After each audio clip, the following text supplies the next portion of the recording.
Castlevania, a series I remember from my childhood, with that big gray box. And every time I would pop in the game with Dracula on the cover staring down and laughing at Conan, I would always think to myself, man, this game is hard. I would give it my all, gathering all the skill and reflexes that a 5-year-old could muster. And after finally besting that giant bat only by the skin of my teeth, I would hear the music of my inevitable undoing.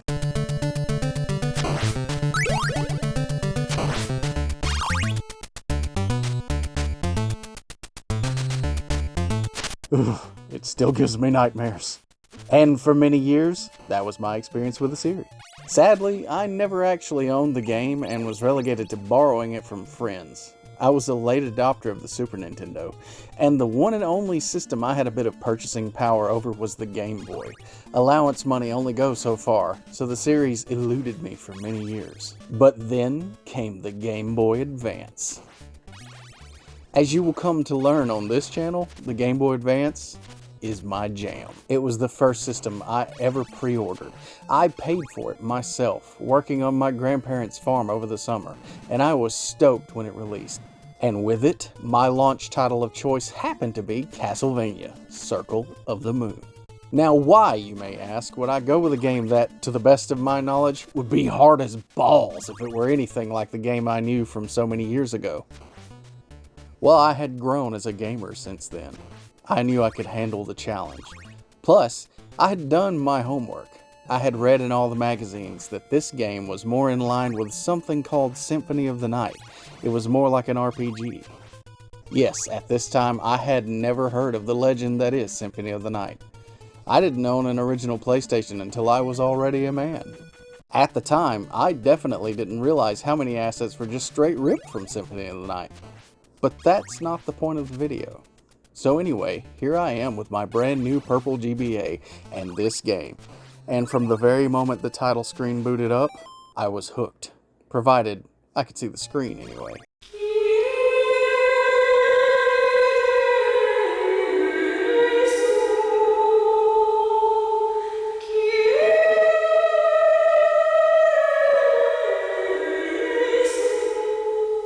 Ah, that music. That haunting call. And the creaking door that follows when you make a selection. I could already tell this was a significant upgrade from the Game Boy and the Game Boy Color. And the game was good. So good. So good, in fact, that I made it my mission to power my way through the game and beat it. For the first time in my life, I actually beat a Castlevania game. And I did. Several times over. This game also had this nifty feature. Once you beat the game the first time, it would give you a password that you enter as your name, and when you do so, it'll give you bonuses. And then again, once you do so after beating that game. Kind of an early type of New Game Plus. So here we are, some 23 years later, as I sit down to play it again. I'm just as pumped as I was the day I got this game. But hold on just a minute. As I was preparing this video, I started uploading shorts again to my channel. Up until now, that's been the only type of video I've uploaded, so for my first long form, I wanted to start with my favorite game. So I decided to upload a teaser short to show that this video was coming. And the very first comment I get after not uploading for 10 months is this. Let me say one thing. Aria of Sorrow is a great game. An excellent game. It is undoubtedly one of the best in the series. It's one of the very few titles in the series to get a direct sequel. And you best believe, I will play it on this channel. So you're absolutely entitled to your opinion. And hey, a lot of people agree with you. But this game hits me right in the nostalgia. I know this game, to some, isn't regarded as highly as I clearly think of it. And depending on who you ask, it's not even considered canon to the greater story. As far as canonicity is concerned, who really cares? A lot of that stems from the god of Castlevania himself, Igarashi, declaring it so, because he didn't make it himself. Where this revisionist history of the game not being good is concerned, have you even played the game? No game is without its flaws, but the ratings are great. It won awards, and from personal experience, it plays like a Castlevania. It feels like a Castlevania. According to the box, the cartridge, the title screen, and even its inclusion in the Advanced Collection, it is a Castlevania. So I say it fits in just like any other title. While some things play differently like the DSS card system, that doesn't diminish the experience. This makes it unique to this particular game. I actually find the cards and their power-ups to be quite endearing. And while this is not normal to the Castlevania formula, the effects are par for the course. Just to be clear, if you do prefer another game over this one, that's fine. In fact, I encourage each and every one of you to tell me what your favorite game in the series is and why. In fact, not just Castlevania, but tell me what your favorite Game Boy Advance game is as well. Because I'm going to let you in on a little secret. This video is the first in what will be quite a long series, because I'm going to play every US released GBA game ever made. Obviously there will be a few exceptions, such as the video cartridges and the NES series. Also in cases like Pokemon, where there are multiple versions of the same game, I'm going to pick one. Also, while I'm clarifying the rules of this self-inflicted torturous challenge, I'll also go ahead and distinguish that there is a distinct difference between play and complete, or for that matter, even beat. Some games released are barely even games. Endless runners, card games, board games, a number of sports games, party games, licensed games, and so many games that even back then would have been considered shovelware. So for games worth sinking the time into, you will see an in-depth critique with my experiences and opinions, like this one. With the rest, you'll most likely see multiple games in one video. To better clarify, where you will see individual videos for games in the Castlevania series, you will probably also see videos like Barbie Games video. So now let's actually play Circle Meets the Square. In this game, you don't play as one of the traditional leading family known as the Belmonts. No, instead, you play as Nathan Graves, a name that would definitely be used by an edgelord bassist in his emo garage band in the early 2000s. But I've actually streamed this game on Twitch several years ago, and my community decided that this is not Nathan, but instead the illustrious Chuck Belmont. So we shall refer to him as such. As I fall into this pit one more time, I can't help but feel like a kid again. So this handsome Kaiba to my Yugi is Hugh, the son of the old guy we blindly followed into Dracula's throne room, who immediately got himself captured by Dracula and his son and other random boy presumably thrown to their doom down in a pit. Good job. So naturally, Kaiba needs to change his depends and decides he's gonna find his own way through the castle. So now it's up to me, Chuck freaking Belmont, and I'm going to save my not dad and make sure the circle peg gets in the right hole. So this immediately feels very familiar, just like that old game. I'm slow, I have a whip, and there are a lot of monsters. But now I can do this. Woo! Oh hey, what's this? A Pokemon card. Let's just put that away for later. So far, the game is a lot like it was back in the day. Same playstyle, knockback, which I hate, sub-weapons, enemies, and so on. But then, another card. So here's how this works. In this game, we have the DSS system, which is your cards, and you have two rows. The top being a list of Greek gods that control the type of spell you cast, and the bottom are various creatures that dictate the flavor of said spell. Like here, Mercury changes your whip to have different elemental powers, and Salamander happens to be the fire elemental card.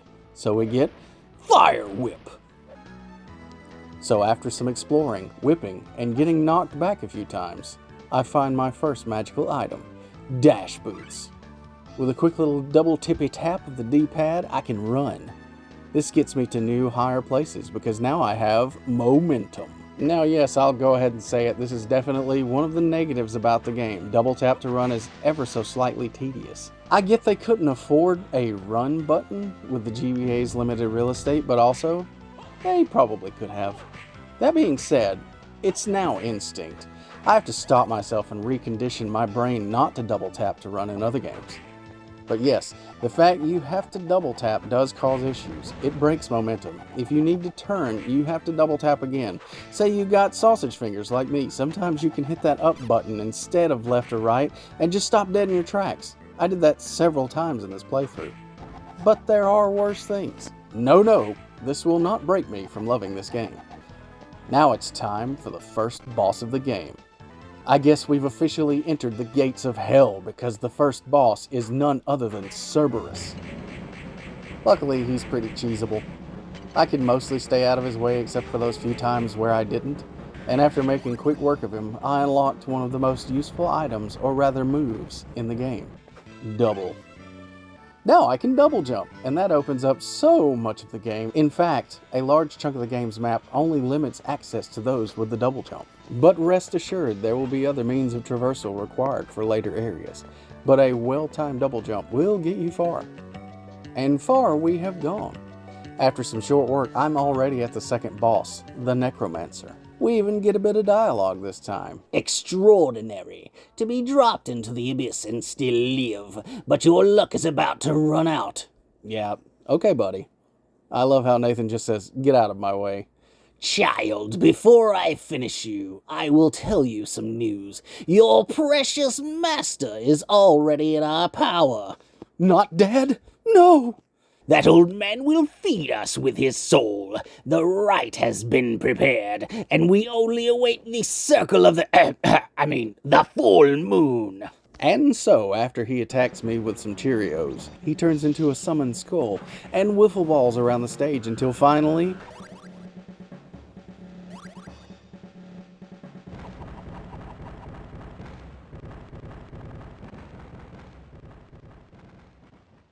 I know Not Dad is still alive. Hold on. I'm a-comin'. Still don't know where Kaiba is, though. As a reward for beating the Necromancer and making all these Yu-Gi-Oh jokes, I get some football pads called Tackle. Now I can break the cobblestone Minecraft blocks that get in my way. As with any Metroidvania, or any adventure game really, you get items and upgrades that help with combat, traversal, and so on. But you also get these, single specific use case where all it does is break these blocks. That's it. Thanks, game. Oh hey look, Venus card. It's okay. Next we enter the Machine Tower. As with any other Castlevania game, this particular area is pretty annoying. Lots of moving platforms, things that will shoot you from off screen, and... oh no, Medusa heads! Suddenly, I'm reminded of my failures in the original game.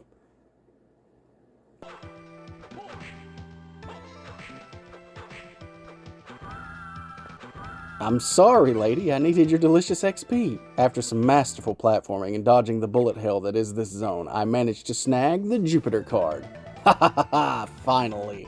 This is one of my favorite cards in the game. Depending on what elemental card you pair it with, you get some form of shield, and my go-to is the Flame Shield. Other than the Summon card, which spoilers, but I don't pick it up in this playthrough, I use this card throughout the entire game.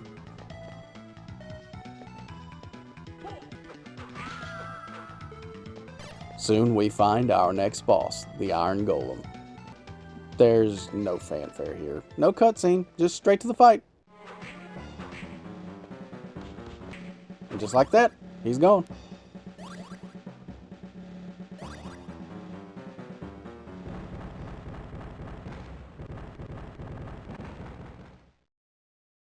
But after the fight, Kaiba returns. Yugi! Kaiba, are you alright?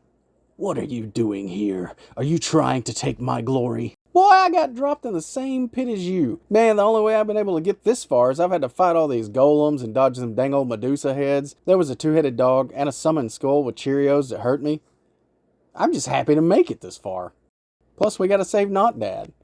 You're in the way. I will defeat Dracula myself, and then...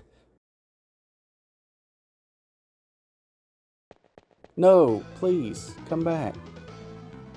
Anyway, next boss item up for grabs are the kick boots. Now I can wall jump and go Spider-Man, Spider-Man. I can now wall jump, I'm Spider-Man. So I just picked up the Mandragora card, and as of right now, I'm not really sure what this card does. But when I figure it out, it becomes a literal lifesaver. This one isn't exactly a shield when paired with Jupiter, but instead, while standing still, it heals you. I will need this a lot later on. So this little area perplexed me for a good bit. I tried a few times to make this jump, all for an HP upgrade, which in all fairness is useful, but I guess I was hoping for another path or something more to explore than just this little crevice. Anyway, I just found my first teleporter. Now, while this is the first one we found, that doesn't mean we can't enter it and go somewhere else. So we do just that. But it takes me back right in front of Dracula's door. So back to the other one. At this point, I'm just filling out the map and looking for the next boss. I do find a few upgrades along the way. Oh! I mean, they didn't do much, but don't come running at me like that. I guess I have nowhere else I can go but back through that teleporter.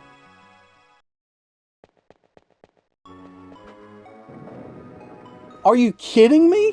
That was right there? That button was right past the door. I could have been moving forward, but I looked at the map and believed I have been there already. I didn't realize that barrier was just right there. But again, I'm kind of lost at this point. I'm just trying to find the next opening, the next boss, the next whee! Back to the starting area. Finally, I find something new. But again, it's just one long hallway and I'm back to the familiar. How did I miss this heart? I could have done this in the beginning of the game. Well, now I've filled out all that I can in this area for the time being. Time to head back up. Finally, we enter a new area, the Eternal Corridor, and immediately get turned to stone. I love getting punched by bears. Oh look, grabby hands. We finally find the next boss room and... Kaiba! You! Back off! This is my trophy to claim. Oh no, he folded down. Well, see you later.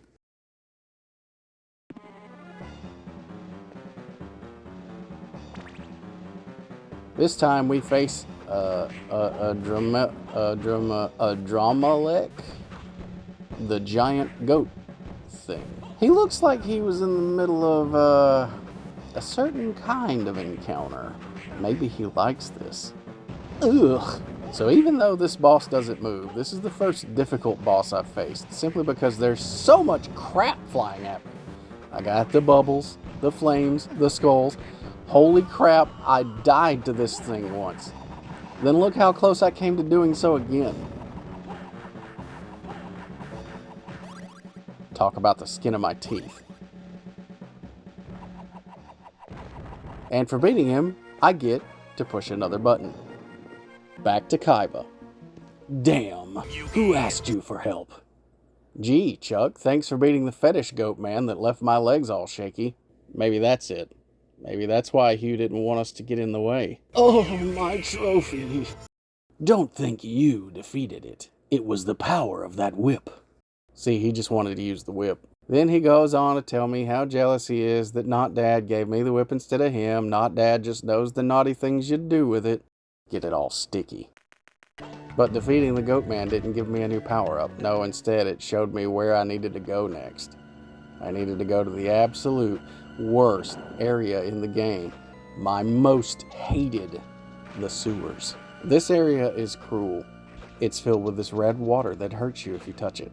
And it kills you pretty quickly. Well, that might not be so bad, but most of the enemies in this area can freeze you. So not only do you get frozen, but you can get frozen in the red water. Then you just die faster. And I died a lot.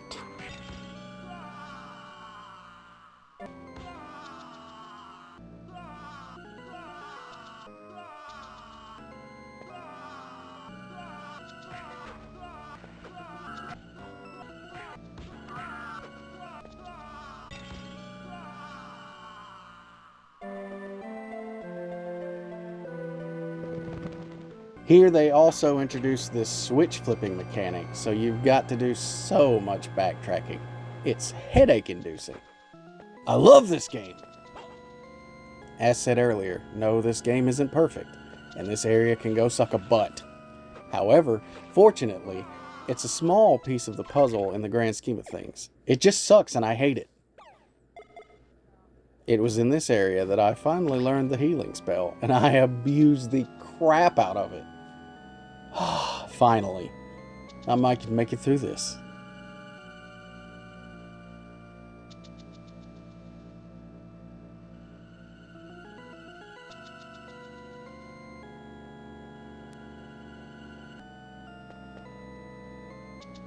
After that slog, I finally find Camilla.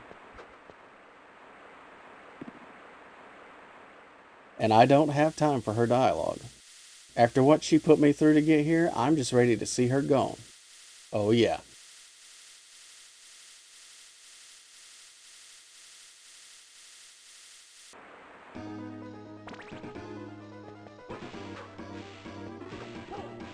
Oh yeah. Oh no.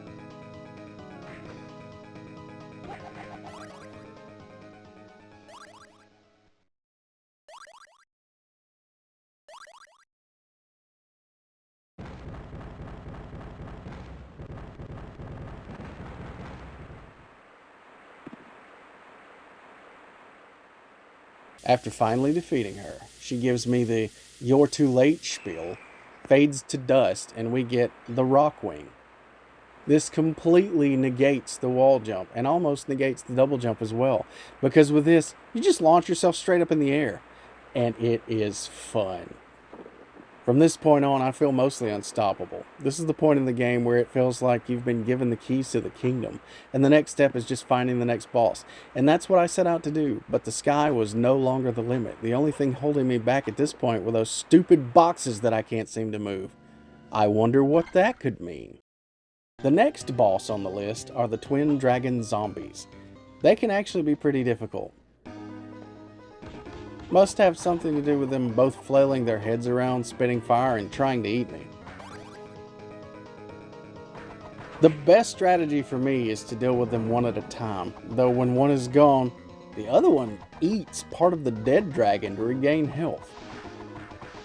Gross. After beating the dragon twins, we finally gained the heavy ring. Now we can finally move those pesky boxes. It's about time. We've been seeing these boxes since the beginning of the game, so that means I've got lots of backtracking to do, just to check up on every unexplored corner.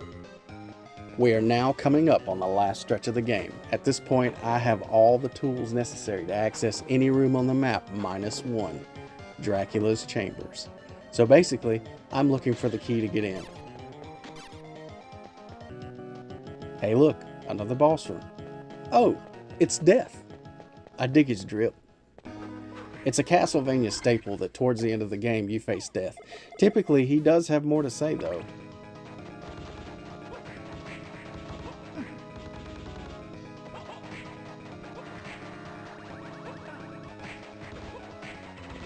Whoa, whoa, whoa! What was that? Okay, I didn't need to see your triple death penis. No thank you.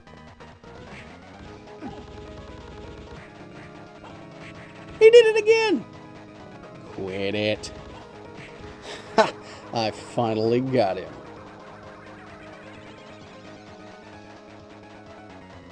What? I'm sorry, I don't see how turning into a goblin hermit crab is a legitimate strategy.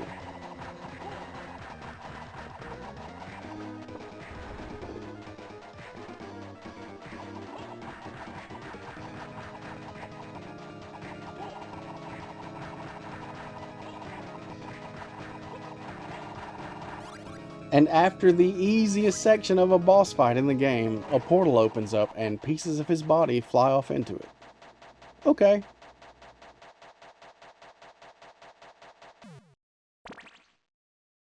After a quick heal, we're back to the game.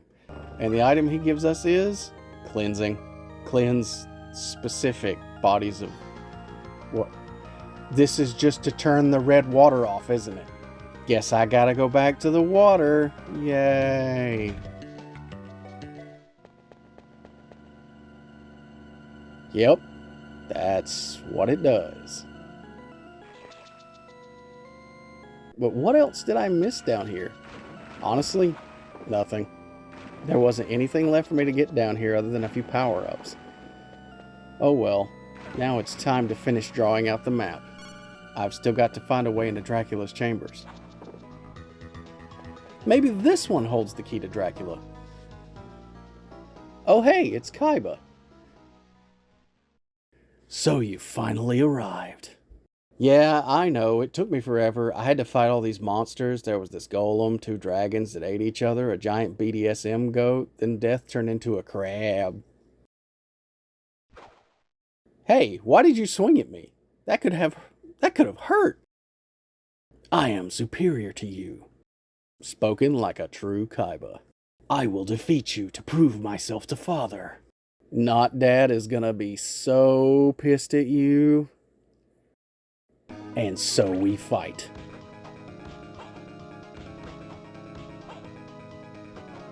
After a riveting game of Leapfrog, I finally convinced Hugh to go full Super Saiyan.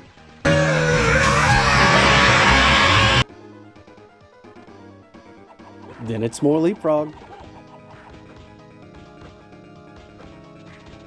You can't catch me. Not gonna happen.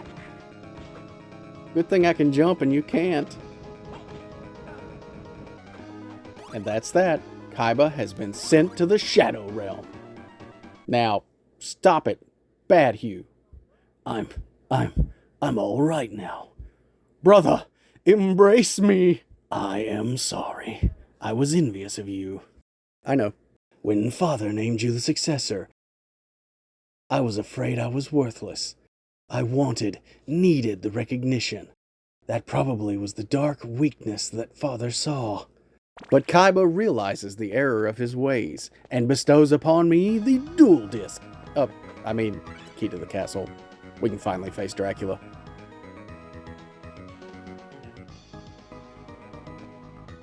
After some last-minute map filling, that's exactly what I'm going to do. So here we go, the moment we've been waiting for. Dracula himself.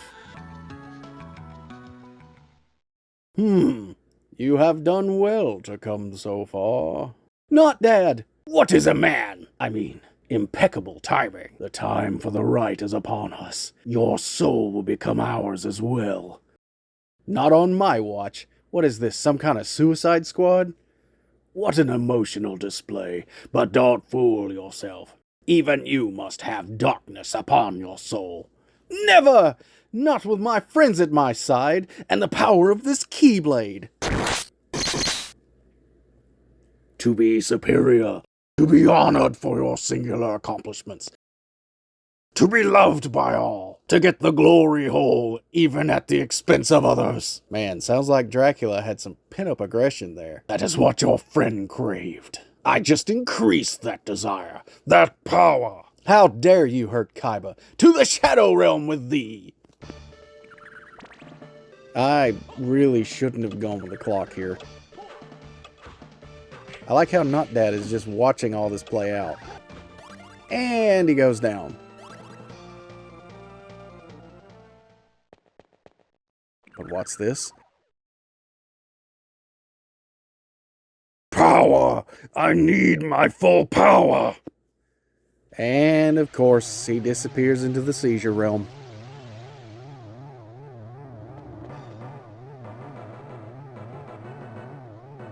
I'm then told to give chase as Kaiba and Not Dad flee the castle.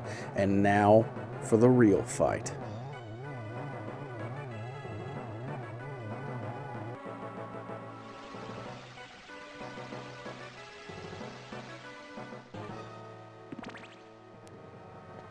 The final battle with Dracula is hard.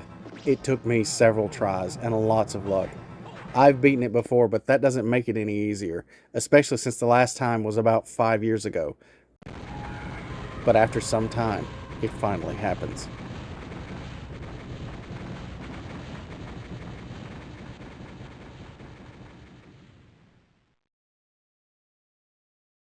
But as per usual, Dracula leaves us with a warning. That he'll never stay gone forever. But I let him know that I'll be there too. And with that, the castle crumbles once again.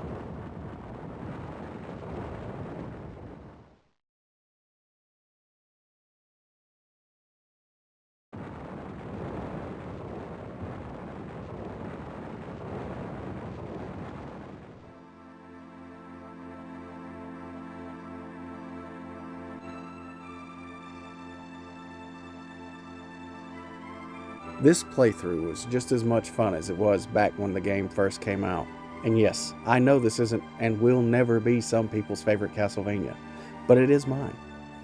And hopefully I've shown you why. If you've made it this far, you are a trooper. Thank you so much for watching this video.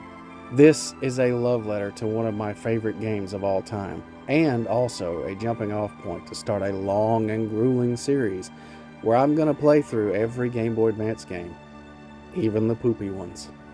So be sure to subscribe for the next one, which most likely won't be a super long video about one singular game, but instead a collective of several games from one series or genre. Either way, we've got roughly 800 more games to get through, so let's get started on this journey together. We'll see you next time.